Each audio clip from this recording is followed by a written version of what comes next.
Ikhwan 38. Ungkap sejarah, Thariqat. Berbagai kisah, karomah para wali. Jangan lupa subscribe, Ikhwan 38. Assalamualaikum warahmatullahi wabarakatuh. Ilahi anta maksudi waridoka. Matubi atini mahabataka wa makrifataka. Wa atini ma'aka abada. Kembali lagi sahabat Ikhwan 38 yang kami cintai. Semoga selalu dalam lindungan Allah Subhanahu wa Ta'ala. Di video kali ini, kami bahas tentang kiprah dakwah Sunan Gunung Jati di Tatar Sunda. Sunan Gunung Jati adalah salah satu wali songo yang kiprahnya begitu besar dalam memahamkan masyarakat Sunda dengan Islam. Tak hanya sebagai ulama, Sunan Gunung Jati pun adalah seorang raja atau pemimpin negara. Kepiawaiannya dalam mengatur urusan negara dan kefakihannya dalam ilmu agama membuat dirinya diberi gelar Ingkang Sinuhun Kanjeng Susunan Jati Purbawisesa, Panatep Gama Aulia Allahu Halifatur, Rasulillahi Shallallahu Alaihi Wasallam, gelar yang sama dengan gelar yang digunakan Sayyidina Abu Bakar radhiyallahu anhu setelah menerima dari kaum muslimin sepeninggal Rasulullah Shallallahu Alaihi Wasallam. Selama masa pemerintahannya, Cirebon mengalami zaman keemasan. Wilayahnya dengan cepat terus merambah hingga meliputi seluruh Jawa Barat, Lampung, Jakarta, dan Banten tahun 1479 sampai tahun 1683 Masehi. Inilah yang dinamakan dakwah politis. Dengan kekuatan negara dakwah bisa menyebar dengan cepatnya di Tatar Sunda. Maka, sudah bisa dipastikan bahwa dakwah Sunan Gunung Jati mengikuti pola dakwah Rasulullah.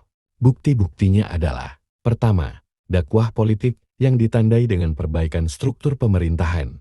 Awalnya memerdekakan diri dari kerajaan Pajajaran lalu mengubah sistem pemerintahan atau ketatanegaraan kerajaan menjadi kesultanan. Artinya, di sini ada perubahan dari sistem bukan Islam ke sistem Islam, termasuk sistem pemerintahan yang mengacu pada Rasulullah. Setelah itu, bergabung dengan Kesultanan Demak yang telah mendeklarasikan diri sebagai kesultanan Islam pertama di Tanah Jawa. Di tahun pertama pengangkatannya, langkah politisnya sebagai kepala negara, Sunan Gunung Jati berkunjung ke kerajaan Pajajaran guna memperkenalkan Islam dan mengajak penguasanya memeluk Islam. Ada juga yang meriwayatkan meminta restu dari sang kakek untuk menyebarkan Islam. Dalam menjalankan roda pemerintahannya, Sunan Gunung Jati selalu mengutamakan langkah yang bermanfaat dan menghindari yang mudorot. Terlihat dari kebijakannya yang lebih mendahulukan kepentingan umum dan rakyat, kecil daripada kepentingan pribadi dan keluarganya. Hal demikian hanya ditemukan di dalam karakter kepemimpinan Islam. Karena sebelumnya, kerajaan Pajajaran yang menerapkan sistem kasta telah menjadikan kepentingan keluarga raja di atas segalanya. Selanjutnya, dakwah politis Sunan Gunung Jati dengan pendekatan kultural adalah terjalinnya silaturahmi dengan melakukan pernikahan antar suku.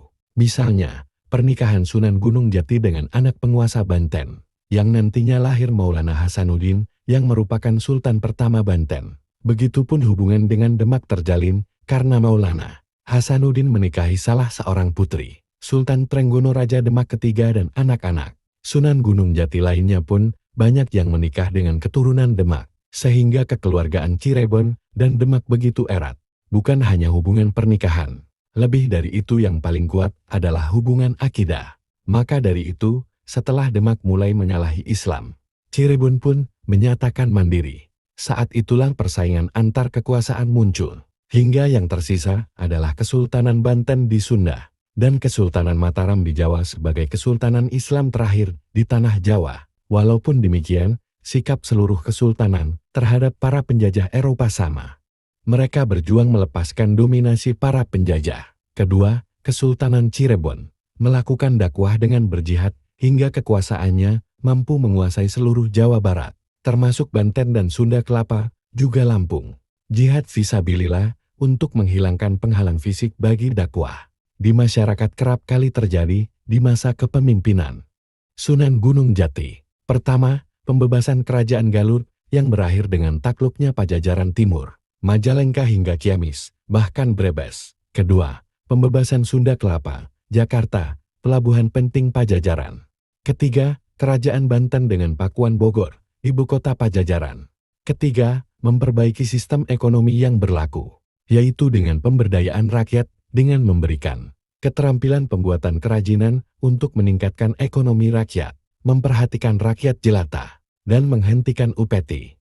Sunan Gunung Jati mengubah aturan bulu bekti pajak menjadi atur bakti, zakat, infak atau sedekah. Kebijakan Sang Sultan untuk menghentikan pengiriman garam dan terasi sebagai upeti pajak ke Pajajaran. Kepajajaran juga diterapkan di Cirebon, dan ini adalah ciri khas dalam Islam, rakyat tak dibebani upeti atau pajak. Keempat, dalam sistem hukum yang berlaku. Hukum Kesultanan Cirebon mengikuti Demak, adapun rumusan hukum. Kesultanan Demak Bintaro disusun oleh Sultan dan para wali berdasarkan ilmu fikih Islam mazhab Syafi'i. Di antara yang disebutkan sebagai kitab hukum ialah Salokantara, Jugul Muda, Serat Suryangalam, dan Serat Angger-Angger Suryangalam. Kitab-kitab tersebut menjadi rujukan bagi Cirebon, Pajang, dan Mataram. Kelima, memperbaiki sistem sosial dan budaya. Sistem kasta dihilangkan dan sentimen terhadap Jawa hilang dari benak masyarakat. Sunda, buktinya, unsur Jawa yang dibawa Cirebon, Banten, dan Mataram diterima sebagai budaya yang melengkapi adat yang sudah berlaku dan membuang adat yang tak sesuai syariat. Keenam, selain berdakwah kepada masyarakat, Sunan Gunung Jati pun melakukan talabul nusrah. Terbukti para pemegang kekuasaan banyak yang memeluk Islam, seperti R.H. Muhammad Yusuf bin Jajanegara, atau dikenal sebagai Baing Yusuf tahun 1820, yang merupakan anak dari Kanjeng Raden Arya Jajanegara, Bupati Bogor yang masih keturunan Trah Pajajaran. Baing Yusuf pun berguru langsung pada Pangeran Diponegoro, hingga Purwakarta pernah menjadi sentra logistik beras dan teh pada masa Kesultanan Mataram. Dengan mengkaji kiprah dakwah Sunan Gunung Jati, kita akan dapati betapa gigihnya beliau menyebarkan Islam di Tatar Sunda. Beliau dahulu bisa berhasil membumikan Islam dengan metode yang jelas sesuai ajaran Rasulullah, yaitu dakwah politis demi terwujudnya hukum Islam secara kafah dalam bingkai Daulah Khilafah Islamiyah. Berikut ini silsilah Kesultanan Cirebon dari Nabi Muhammad SAW sampai ke Syekh Syarif Hidayatullah radhiyallahu anhu. Silsilah Kesultanan Cirebon terhubung sampai ke Nabi Muhammad SAW dari jalur ayah Syekh Syarif Hidayatullah. Seperti diketahui, Sunan Gunung Jati merupakan Wali Songo yang juga memimpin Kesultanan Cirebon, dan ketika itu mencapai masa jayanya. Kesultanan Cirebon pada masa itu mengalami era keemasan dan kestabilan politik, pemerintahan, ekonomi, sosial, hingga memperluas syiar Islam di tanah Jawa. Silsilah Kesultanan Cirebon dari Nabi Muhammad SAW. Berikut urutan yang dikutip berdasarkan naskah Carita Purwaka Caruban Nagari. Naskah yang ditulis Pangeran Arya Carbon pada tahun 1720. Berikut silsilah yang dimaksud. Nabi Muhammad SAW. Sayyidina Ali beristrikan Siti Fatimah, Sayyid Hussein, Sayyid Abidin, Sayyid Muhammad Bakir, Jafar Sadiq, Kasim Al-Malik, Idris, Al-Bakir, Ahmad, Baidillah, Muhammad, Alwi dari Mesir, Ali Ghazam, Muhammad, Awawi, Abdul Malik, Amir, Jamalidin, Ali Nurul Alim, Syarif Abdullah, Syekh Syarif Hidayatullah Sunan Gunung Jati. Demikian rangkaian silsilah Nabi Muhammad SAW sampai Sunan Gunung Jati. Sedangkan rangkaian silsilah Sunan Gunung Jati sampai ke Prabu Siliwangi yaitu berdasarkan Carita Purwaka Caruban Nagari oleh Pangeran Arya Carbon tahun 1720 Masehi. Turunan dari ibu adalah sebagai berikut. 1. Maharaja Galuh Pakuan Maharaja Adi Mulya. 2. Prabu Ciumwanara. 3. Sri Ratu Purbasari. 4. Prabu Lingdahyang. 5. Prabu Linggawesi. 6. Prabu Astukancana. 7. Prabu Susuk Tunggal. 8. Prabu Banyak Larang. 9. Prabu Banyak Wangi. 10. Prabu Mundingkawati. 11. Prabu Anggalarang. 12. Prabu Siliwangi Raden Pamanah Rasa. 13. Nimas Rara Santang Syarifah Mudaim. 14. J. Syarif Hidayatullah Sunan Gunung Jati. Pelanjut ajaran Islam Kafah. Nasab Syekh Tolha. Mursyid ke-35 Tekian Mahat Suryalaya. 1. Syekh Tolha radhiyallahu anhu Pangeran Kusuma Wijaya. 2. Tolabuddin Pangeran Adikarya. 3. Saiduddin Pangeran Ratna Kusuma. 4. Saifuddin Pangeran Adi Surya. 5. Asasuddin Pangeran Surya Dilaga. 6. Muruddin Pangeran Ratnawi Surya di Kusuma. 7. Sirojuddin Pangeran Sucaya Surya di Brata. 8. Maulana Wilayatullah Pangeran Jayalana Mangkurat. 9. Maulana Syarif Hidayatullah Sultan Kerajaan Islam Kasultanan Cirebon Sunan Gunung Jati. Nasab Abah Aus. Syekh Muhammad Abdul Gaus, Safulohil Maslun.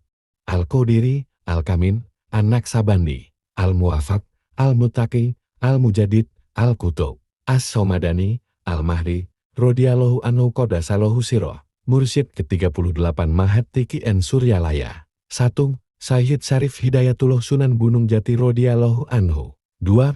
Sayyid Maulana Sultan Hasanuddin Banten Pangeran Sabah Kingkin. 3. Sayyid Tajul Laras Pangeran Suni Laras. 4. Sayyid Mas Kun Wiranegara Pangeran Jaga Laut. 5. Sayyid Mas Bugel Rodiyallahu anhu. 6. Sayyid Jantar Rodiyallahu anhu. 7. Sayyid Syekh Jamat Rodiyallahu anhu, leluhur dari Kiai Haji Maruf, Amin dan Syekh Nawawi Al-Bantani. 8. Sayyid Ali Rodiyallahu anhu. 9. Sayyid Bukhari Rodiyallahu anhu. 10. Sayyid Abdul Karim Tanara Rodiyallahu anhu. 11. Sayyid Ahmad Abdul Jabbar Rodiyallahu anhu. 12. Sayyid Abdul Ghani Rodiyallahu anhu. 13. Sayyid Hasan Basri Rodiyallahu anhu. 14. Sayyid Muhammad Ibrahim Rodiyallahu anhu. 15. Sayyidina Syekh Muhammad Abdul Gaus, Saifullah Maslul Al-Qodiri, An-Naksabandi Al-Muttaqi Al-Mujadid, Al-Muwafaq Al-Mahdi Al-Qutub, As-Somadani Qodasallahu Siroh, Silsilah Mursyid Thariqah Qadiriyah, Naksabandiyah Pondok Pesantren, Suryalaya Sirna Rasa. 1. Rabbul Arbabi wa Mutikur Rikobi Allah Subhanahu wa Ta'ala. 2. Sayyiduna Jibril alaihi salam. 3. Sayyiduna Manbaul Ilmi wal Asrori wa Mahzanu, Faidui wal Anwari wa Malja'ul Ummati wal Abruri wa Mahbatu, Jibrila fil Laili wa Nahari wa Habibu al-Ohais, Sataril Lasi unsila alaihi, Afdlul Kutubi wal Asfari Sayyiduna Muhammadunil Muhtari Shollahu alaihi wa ala alihi wa ashabil ahyar. 4. Sayyidina Ali Karomallahu wajah. 5. Sayyiduna Husain Rodiyallahu anhu. 6. Zainal Abidin Rodiyallahu anhu. 7. Sayyiduna Muhammad Bakir Rodiyallahu anhu. 8. Jafar Shottik Rodiyallahu anhu. 9. Sayyiduna Imam Musa Al-Ka'atim Rodiyallahu anhu. 10. Syekh Abul Hasan Ali bin Musa Al-Ridho Rodiyallahu anhu. 11. Ma'ruf Al-Karhi Rodiyallahu anhu. 12. Syekh Siris Sakoti Rodiyallahu anhu. 13. Syekh Abul Qasim Junaidil Baghdadi Rodiyallahu anhu. 14. Abu Bakrin Dilfisibli Rodiyallahu anhu. 15. Abul Fadli Abdul Wahid At-Tamimi Rodiyallahu anhu. 16. Syekh Abdul Faraq At-Tautusi Rodiyallahu anhu. 17. Syekh Abul Hasan Ali bin Yusuf Al-Kirsi Al-Hakari Rodiyallahu anhu. 18. Abu Said Al-Mubarak bin Ali Masumi Rodiyallahu anhu. 19. Syekh Abdul Qadir Al-Jalani Qodasallahu Sirohu. 20. Abdul Aziz Rodiyallahu anhu. 21. Syekh Muhammad Al-Hattak Rodiyallahu anhu. 22. Syamsuddin Rodiyallahu anhu. 23. Syekh Syarafuddin Rodiyallahu anhu. 24. Nuruddin Rodiyallahu anhu. 25. Waliyuddin Rodiyallahu anhu. 26. Syekh Hisamuddin Rodiyallahu anhu. 27. Syekh Yahya Rodiyallahu anhu. 28. Abu Bakar Rodiyallahu anhu. 29. Abdurrahim Rodiyallahu anhu. 30. Syekh Utsman Rodiyallahu anhu. 31. Syekh Abdul Fattah Rodiyallahu anhu. 32. Muhammad Murud Rodiyallahu anhu. 33. Syamsuddin Rodiyallahu anhu. 34. Syekh Ahmad Khotib Sambasi Rodiyallahu anhu. 35. Tolah Rodiyallahu anhu. 36. Abdullah Mubarak bin Nur Muhammad Rodiyallahu anhu. 37. Syekh Ahmad Sohibul Fatajul Arifin Rodiyallahu anhu. 38. Syekh Muhammad Abdul Gaus, Saifullah Maslul Al-Qodirian, Naksabandi Al-Kamil Mukamil Al-Muwafaq, Qodasallahu Sirohu.